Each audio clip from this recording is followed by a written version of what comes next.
Hi guys, good evening everyone. Good evening guys, how are you all?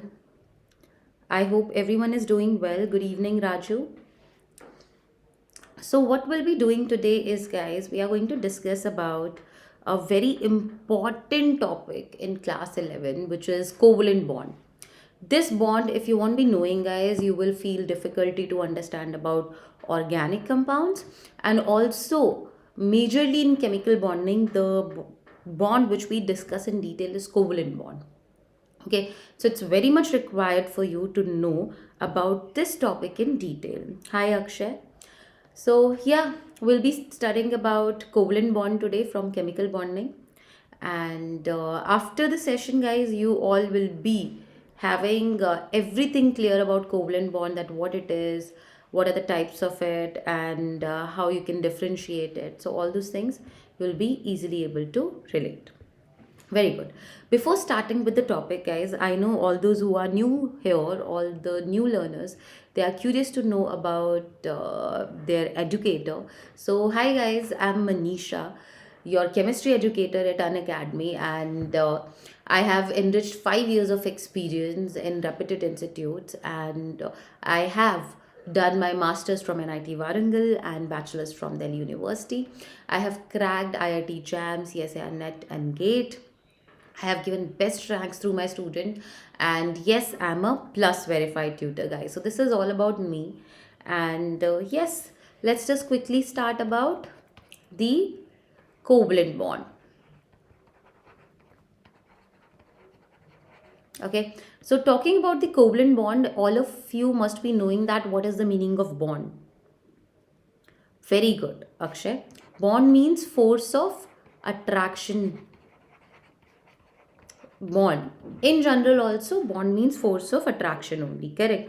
Now if I say that, what is the meaning of covalent bond? So covalent bond is the force of attraction which is there between two non-metals. Why between two non-metals? Because this bond, it is formed by the mutual equal sharing of electrons. How the covalent bond is formed? Bond, first of all, what it is a bond formed between two or more, it is a bond formed between two or more non-metals. Two or more non-metals. So when you have two non-metals, what is going to happen? There will be nothing like one atom will lose electron, another will gain electron, because both are non-metals. Both have tendency to what?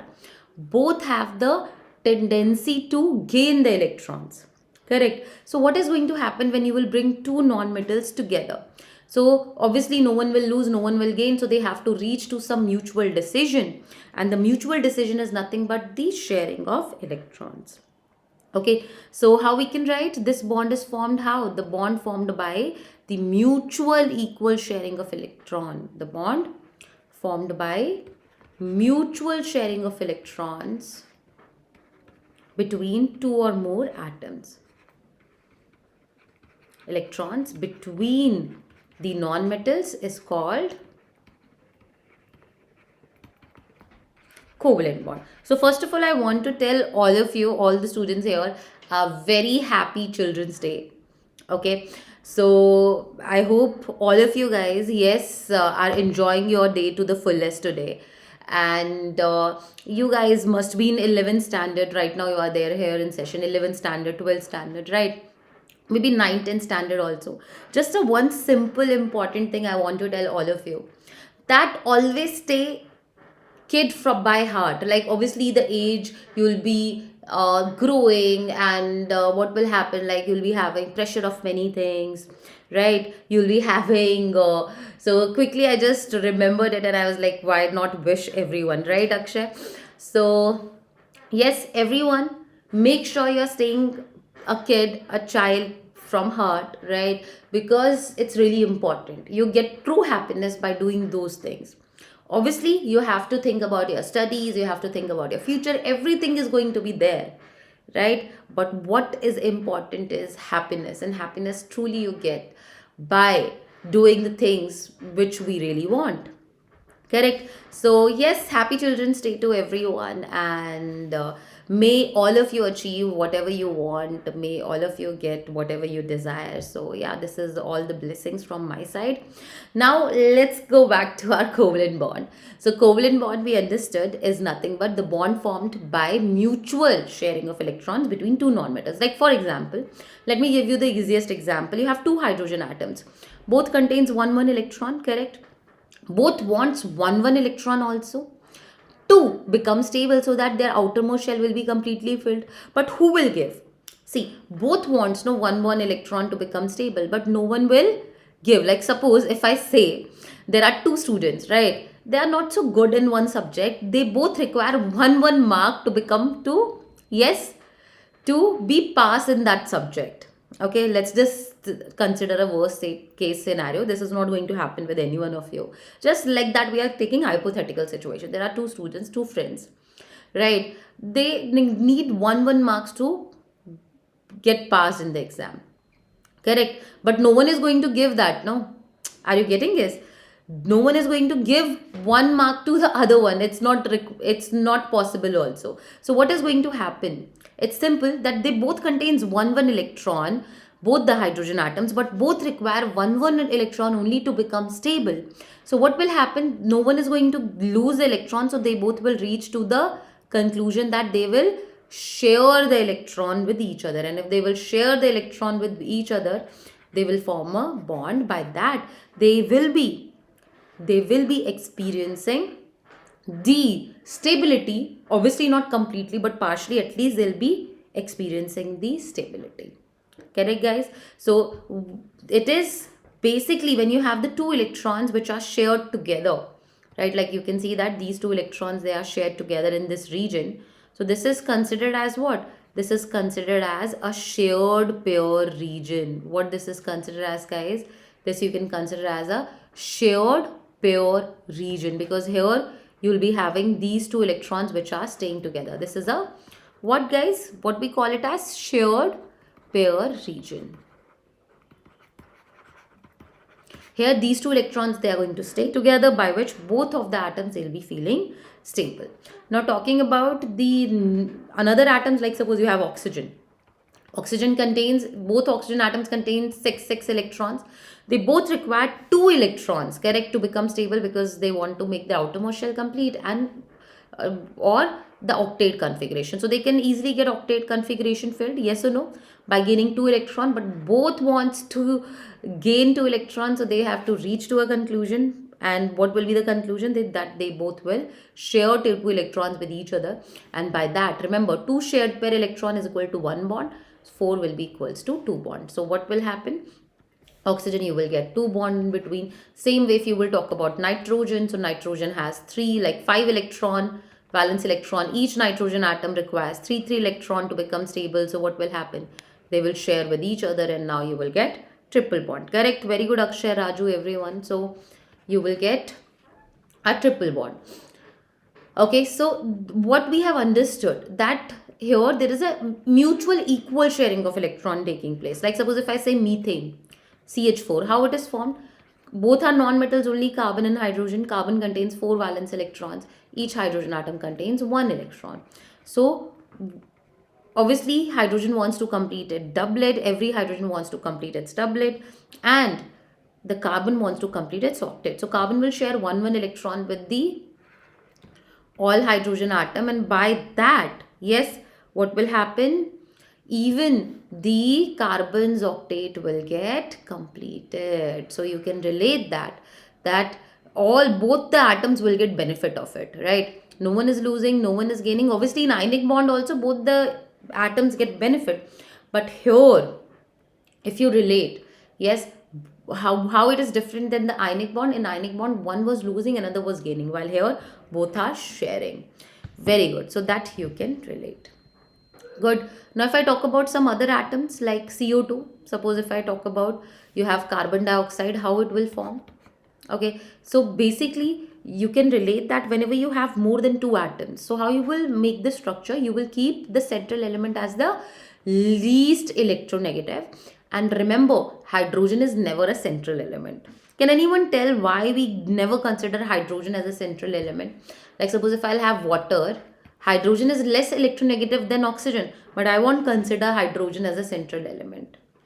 While in CO2, I will consider carbon as a central element. Can anyone tell why? What is the reason? Yes. So guys, the reason is why we don't use hydrogen anytime as a central element, because hydrogen contains only one valence electron. And if hydrogen contains only one valence electron, it can make only one bond only. Yes, it can make only one bond. So if it will make only one bond, where the other atom will go? It will be in the air or what? Yes. So you have to combine everything. No, so remember, hydrogen never acts as a central element in the compounds, because obviously you will find out central element when you have more than two atoms, like you have three atoms, four atoms, correct? So you can't consider hydrogen anytime as a central element, because hydrogen makes only one bond. Like suppose if I say I would have considered hydrogen as a central element by using the same technique, the one which is less electronegative is considered as a central element. So hydrogen, if I consider, hydrogen has only one electron. So what will happen? It will make with one oxygen only, no bond. Getting that? What will happen to the another oxygen? It will be just in the air, nothing will happen. So I hope everyone will be able to relate. So we can write, choose the element which is the least electronegative as a central element. Choose the element which is least electronegative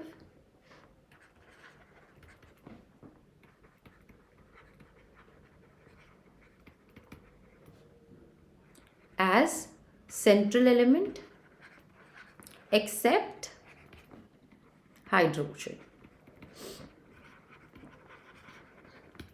Okay, simply we can relate. So you know that both carbon, what will happen, like carbon contains four valence electron, each carbon wants two electrons, so they both will share two electrons, and you will get what? Carbon dioxide, in which you will be having double bond oxygen, because obviously what is happening, see, what is happening is this oxygen is sharing two electrons with the carbon, even carbon is sharing with two electrons with the one oxygen.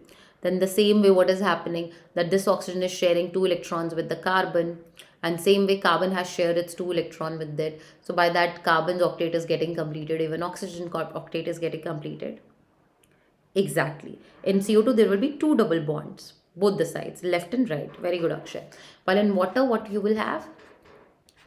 Both the oxygen will share, yes, both the oxygen will share one electron with hydrogen, and because of this reason you will get single bond between, yes, you will get single bond between oxygen and hydrogen atom.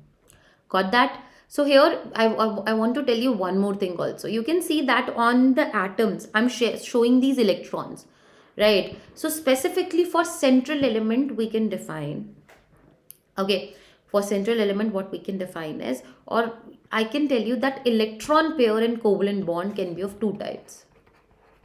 Electron pair in covalent bond can be of two types. One will be bond pair, another will be lone pair.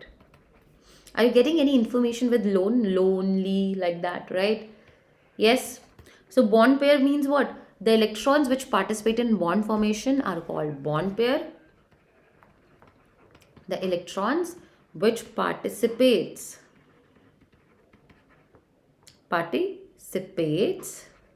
in bond formation are called bond pair.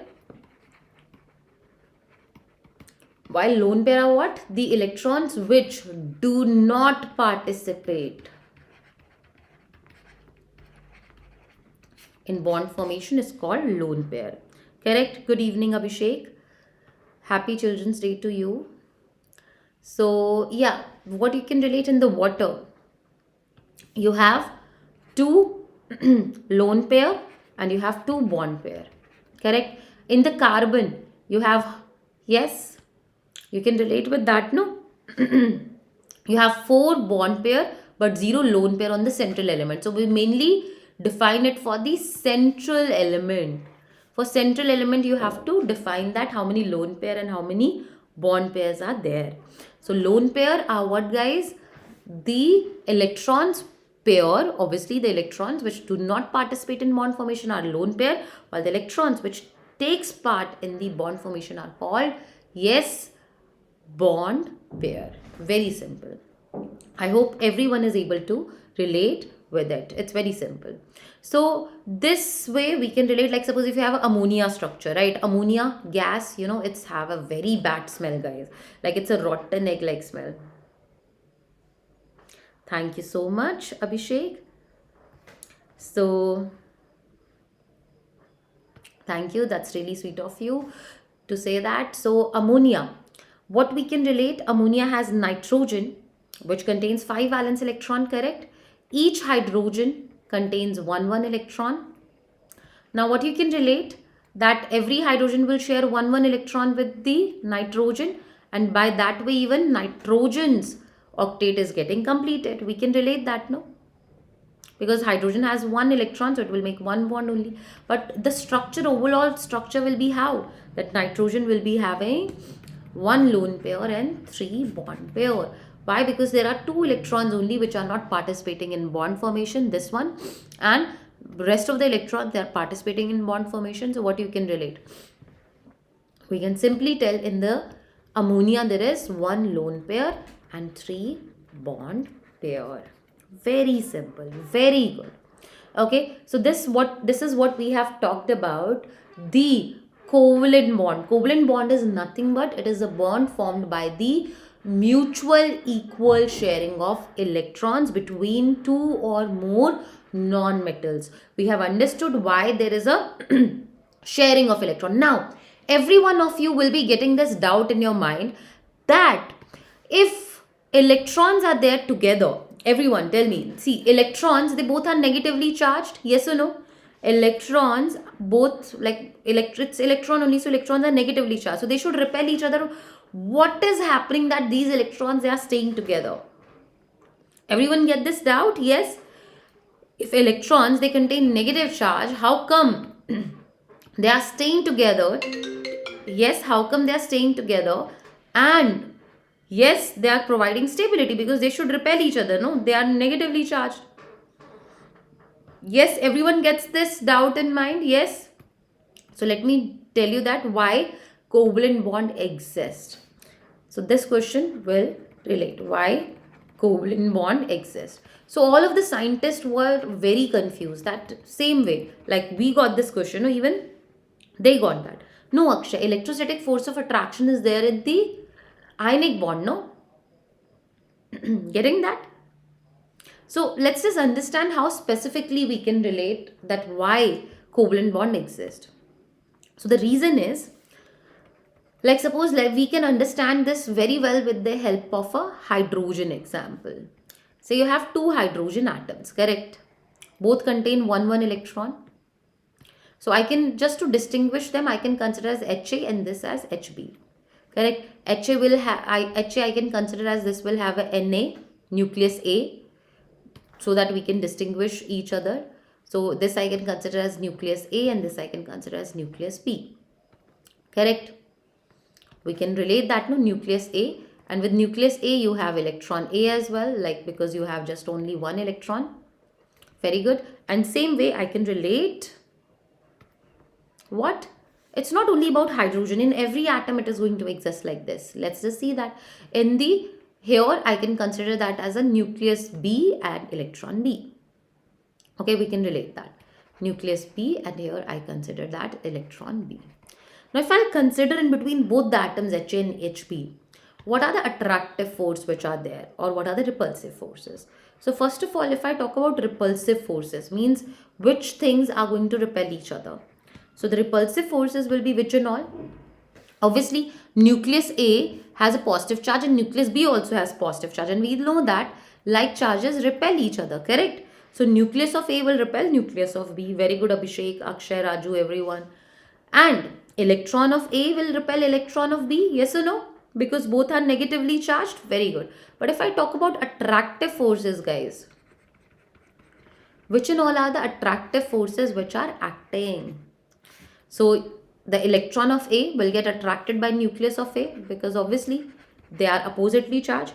Electron of B, yes, will get attracted by nucleus of B. But electron of A, which is here, will, because here there is a positive charge nucleus of B, it will get attracted by nucleus of B also, and electron of B will also get attracted by nucleus of A. So what you can relate, it's very simple. It's very simple that if you will check the overall magnitude of attractive forces and repulsive forces, attractive forces are more than the repulsive forces. Got it? So because obviously the electrons will repel, but more than the repulsive forces, here attractive forces are acting, and that's why the covalent bond exists. Otherwise it should not exist. But here obviously we have understood more attractive forces are there than the repulsive forces. Very good. So with this we have understood this also, that why the covalent bond exists. Now the next thing that we are going to talk about is types of covalent bond. Okay, let's just discuss about that. So that we'll be getting to know about the basic detail of the covalent bond. We'll be knowing all the basics clear. Types of covalent bond. Any know how many types of covalent bond is there? Yes. Anyone knows? So covalent bond is of two types, guys. What is that?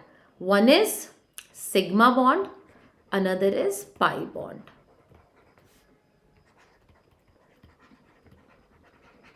Sigma we denote by this sign, like we have in Hindi na, no? So in that you remove the vertical line, that is sigma, and pi bond you denote with the pi symbol only. Now what are the difference between them and why we consider them as different? Okay, so sigma and pi bond will get a complete clarity about it, that how they are different. So sigma bond is nothing but it is the first bond formed between any two atoms, is called sigma bond. Like you have any two non-metals, obviously not metal and non-metal. We are talking about what? We are talking about, yes, we are talking about non-metals only. Because we are talking about covalent bond, no? So in between non-metals, yes, remember that in between non-metals, the first bond formed between atoms is called sigma bond. And after that, how many ever bonds are formed, whether double bond, triple bond, they are called as pi bond. Okay, very good. But how it is formed, how sigma bond is formed. So remember that, guys, sigma bond, how it is different. Sigma bond is formed by head to head or end to end overlapping. Like you can see, so these are my hand. If you will do the handshake, so this is head to head overlapping taking place over here. So sigma bond takes place by the head to head or end to end overlapping of orbitals. While pi bond, how it forms, guys? Pi bond is formed by the sideways overlapping of the orbitals. Like sideways is how? Like this. You can relate that. So you are just meeting the edge of your hand. So this is the sideways overlapping. And how pi bond is formed? By sideways overlapping. Let's just first quickly write about that. So sigma bond, how it is formed? It is formed by the head to head or end to end overlapping. It is formed by head to head or end to end overlapping. It is also called as coaxial overlap of orbitals, right? Or we can also say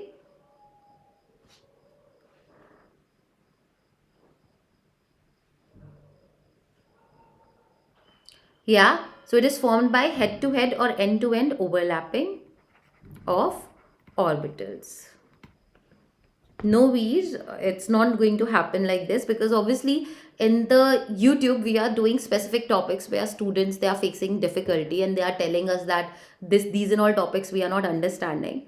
So that's what we are doing at present, and we are trying to do within half an hour that topic in a detailed manner, so that, like, not obviously in that much detail also, but we are doing in such a manner that you will get the complete idea about that topic.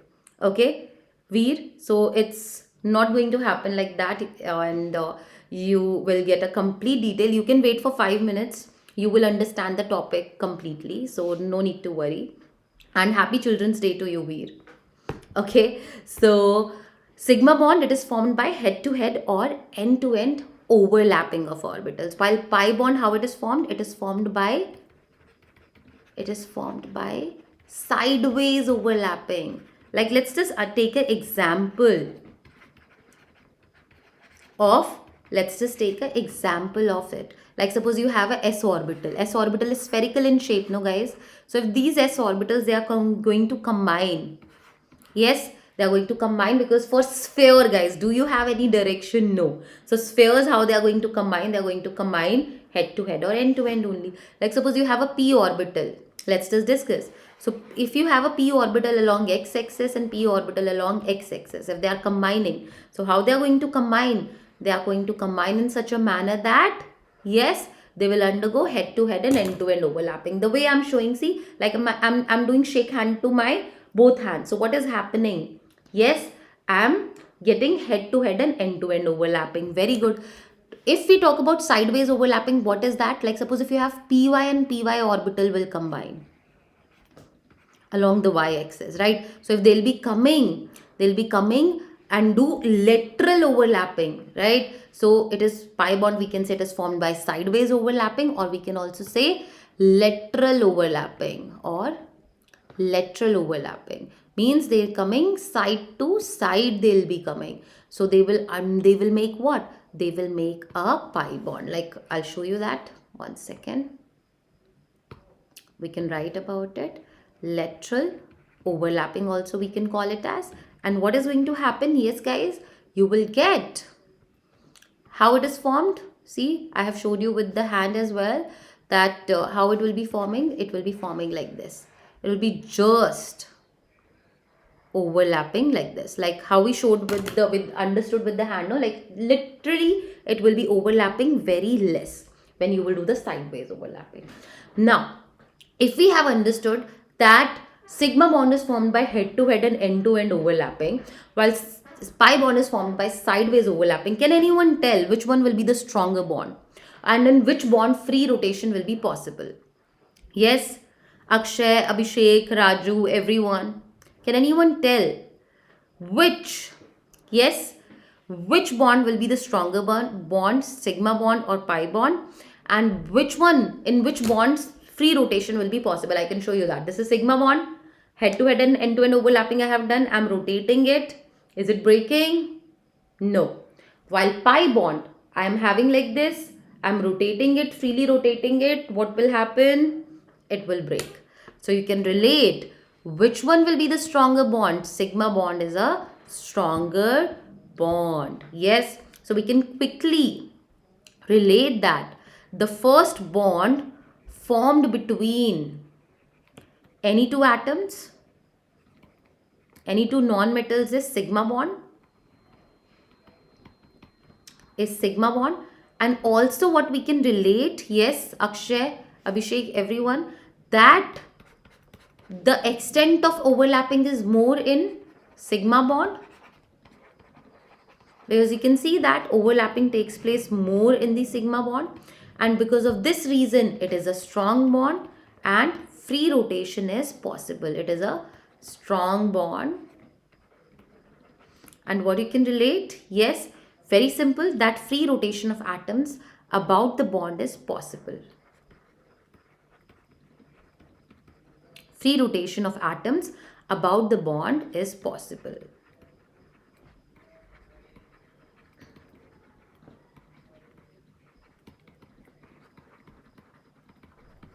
Very good. We can write the opposite here. So after first bond, the like how many ever bond is formed is called pi bond. So it is formed, pi bond is formed. It is formed always after sigma. Correct. Next point, what we can relate, extent of overlapping is less here in the pi bond. The next, it is a weak bond, and free rotation of atoms, yes, free rotation of atoms about the bond is not possible. Can you relate with it? It's so simple. Yes. So what we have understood just now, we have understood about the types of covalent bond as well. So basically today this was a small session for you to get an idea about covalent bond. Obviously covalent bond is a very big topic. We can't complete that in half an hour, but I hope you guys got the basic idea about it, that what is covalent bond.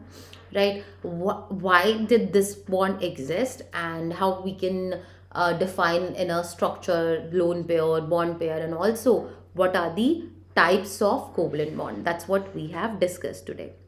So if anyone gets any doubt, right, you can let me know in the comment section, right? Not in the live chat, in the comment section in the video. So that if you'll be having any kind of doubt, any question which you're not able to solve, or any particular topic which you want me to teach in the upcoming sessions, you can just tell me in the comment section and we can do that in the next class. Okay, so I hope all of you enjoyed this session, and yes guys, we will be meeting in the next session. Oh, thank you, Abhishek. Good to know that you have learned about this topic now. And yes, so guys, the way we have classes over here, so on YouTube we have half an hour classes, but on our plus course, like plus course and special classes which are there on the Unacademy platform, Unacademy app, it's for 1 hour. And yes, what you can relate is very simple, that there also you can come and learn in the special classes which are absolutely free, and there you will be getting a complete comprehensive detail about every topic. Yes, we are having class on question on chemical bonding. The special class is coming. Yes. So we have a upcoming class on I guess it's on, let me tell you the exact day, guys. So we have important questions we are going to discuss in our special class regarding the chemical bonding. So it is on 16th November, guys, on our Unacademy app, which is important questions on chemical bonding, and we'll be discussing all the important questions over there. So you will get everything in detail. Okay, Abhishek, I'll send on the Telegram channel regarding the chemical kinetics and electrochemistry. I will send that practice question, and any example for this I can tell you. So guys, if I say nitrogen, N triple bond N, okay, so in that there are 3 bonds, but only the first bond will be sigma bond. After that the next 2 are pi bond. So in N2 there is 1 sigma bond but 2 pi bond. Okay, in O2 what we can relate, there is 1 sigma bond and 1 pi bond. In methane there are 4 sigma bond. So that is how you can relate that. Understood, Abhishek? Yes. Okay, so okay guys, then we'll be meeting soon in the next session. I hope all of you enjoyed it, and yes, we'll be soon meeting in the next session. So happy Children's Day to everyone, and we'll be meeting in the next session. Thank you everyone. Bye bye. Make sure you're pressing the bell icon so that you will get the notification regarding my classes. Okay, thank you guys. Bye bye. Bye guys.